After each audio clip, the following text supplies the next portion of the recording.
భక్తివర్ణ ప్రేక్షకులకు శుభోదయం 25/6/2024 స్వస్తి శ్రీ చాంద్రమానం క్రోధినామ సంవత్సరం ఉత్తరాయణం గ్రీష్మఋతు జ్యేష్ఠమాసం కృష్ణపక్ష చవితి మంగళవారం చవితి రాత్రి 1:17 వరకు శ్రవణ నక్షత్రం సాయంత్రం 4:53 వరకు వర్జన్ రాత్రి 8:43 నుండి 10:14 వరకు దుర్ముహూర్తం ఉదయం 8:07 నుండి 8:59 వరకు అలాగే రాత్రి దుర్ముహూర్తం 10:56 నుండి 11:46 వరకు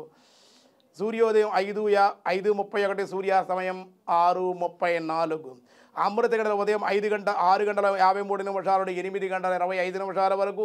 రాహుకాలం మధ్యాహ్నం 3 గంటల నుండి 4:30 వరకు రాహుకాలం శుభ సమయం లేదు మంగళవారం కావడం వల్ల వైద్యుతి యోగం ఉదయం 11:43 భవ మధ్యాహ్నం 3:20 బాలవ రాత్రి 1:17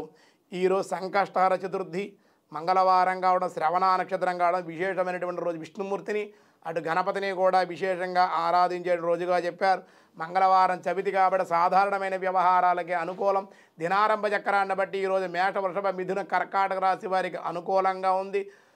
సింహ కన్య తుల వృశ్చిక రాశి వారికి మిశ్రమంగా ఉంది ధనస్సు మకర కుంభ మీనరాశుల వారికి కూడా మిశ్రమంగా ఉంది అని చెప్పడం జరుగుతోంది వ్యాసాయ విష్ణు రూపాయ వ్యాస రూపాయ విష్ణవే అని విష్ణు సహస్రనామంలో చెబుతూ 46వ నామం చెప్తున్నా అప్రమేయ ఋషికేశో పద్మనాభో అమరప్రభు విశ్వకర్మ మనుసృష్ట సవిష్ట స్థవిరో ధ్రువ అప్రమేయ ఓం అప్రమేయాయ నమః అన్నారు ప్రమాణముల చేత తెలియబడినటువంటి వాడు కనుక అప్రమేయుడు భగవంతుడు నిరాకారుడు నిర్గుణుడు నిస్సంగుడగుడు చేత ఒక వస్తువును గూర్చి నిర్ణయించుటకు శాస్త్రం చెప్పింది శబ్ద ప్రమాణముల చేత కానీ ప్రత్యక్ష ప్రమాణముల చేత కానీ అనుమాన ప్రమాణముల చేత కానీ భగవంతుడు తెలియబడేవాడు కాదు మానవులకు జ్ఞానేంద్రియ కర్మేంద్రియములు ఎన్నీ కూడా పరబ్రహ్మను పట్టింపజాలవు తెలుసుకోలేవు అవన్నీ కూడా